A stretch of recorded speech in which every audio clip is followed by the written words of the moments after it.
Okay, this is the fourth, I think, and last screencast for Chapter 4. So we already talked about the pace of evolution and what allows it to occur.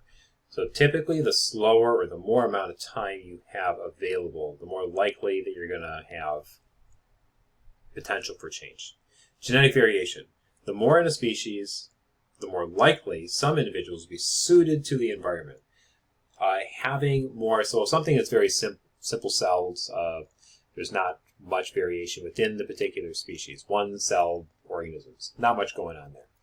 But if you have a species that has a lot of variations, a lot of potential genotypes slash phenotypes, then now you have the opportunity that given changes in the environment, that these particular individuals will be more suited to that change in their environment and are able to evolve. The population, small populations, allow change to spread more rapidly. So if you have a very large population, they're not going to change as much. And we saw this earlier with the genetic drift. Small populations can have a bigger impact based on some change than in comparison to a large population. And as we mentioned earlier, based on the generations, this ties into the rate. If they have fast generation times, they only live for a couple days, a couple weeks, whatever, the faster these turn over, the more likely you're going to have a change. And again, we see this with, I keep using coronavirus as an example. We're already on variation mu, so we keep going through these changes, and we've seen several go through, and it just happens so quickly because the generation time is so fast. And we do this with colds and flus all the time. So every year, you may get a cold, and it's slightly different from the one last year, so your body doesn't recognize it anymore. Extinctions, mass extinctions, is cut off on the slide a little bit. Looking at this, you can kind of see that, okay, there's 1, 2, 3, 4, 5, 6 extinctions. The one you're probably most familiar with would be the one from 65 million years ago, the dinosaurs. We talked about that earlier. But the one you're probably not familiar with is the one going on right now. We are in the midst of a mass extinction. And we've been in this extinction period for like really 10,000 years or so. So in North America, there were all of these megafauna, large animals that existed for thousands, millions of years. Very large animals. Giant sloths, giant horses, saber-toothed tigers, a variety of things, elephants. We had all these things in North America. And just coincidentally, when humans crossed over the Bering Strait into North America, within a short amount of time, they all disappeared. It could be coincidence, or it could be something else. But we're seeing this on a vast scale now, that we are losing many, many more species than we are gaining through evolutionary processes. We are the virus that is removing a lot of species from the planet.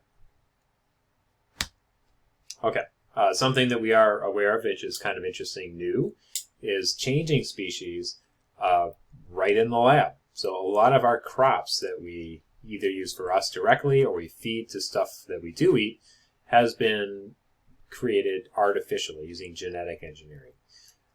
Which is all brand new, but we have been selecting, as you can see, artificial selection. We've been doing this for hundreds of years. The idea of getting certain types of apples that we like, or any other crop, agricultural crop, or animals for that matter. A lot of the animals that we eat, domestic animals, those don't exist in the wild. They have been selected exclusively for food.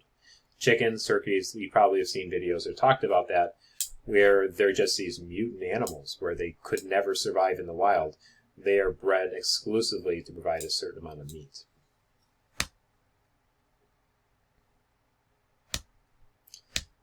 And this is just kind of giving some more examples of that. I won't spend any time.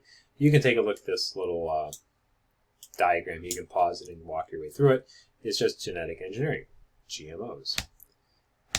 This last little slide here, it won't come up because of this program that I'm using, but you can watch it on YouTube. You probably can't click it from your slide, but you can see it's, if you just look up zookeepers or zookeeper and thumbs, you'll see it. It's like 15 seconds long. It's not that long. So what makes us so dominant? Well, one is our ability to walk upright. That is something that enables us to use our hands for something other than walking. which is very advantageous. Our brains are incredibly complex in comparison to most other organisms. We might be surprised that there are other organisms that do have complex brains as well. We know this about dolphins and orcas.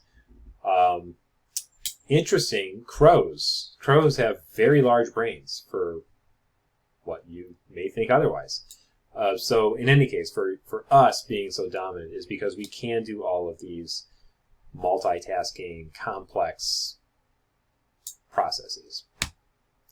Thumbs, that's the little video here, is having these little opposable thumbs allows us to grasp things and do tasks that, using our complex brains, makes us pretty handy. Hey, it's going to play here. Well, it's not going to give us the sound. The program doesn't allow me to do that. So it's a little funny. All right, that is the end of the last screencast for Chapter 4.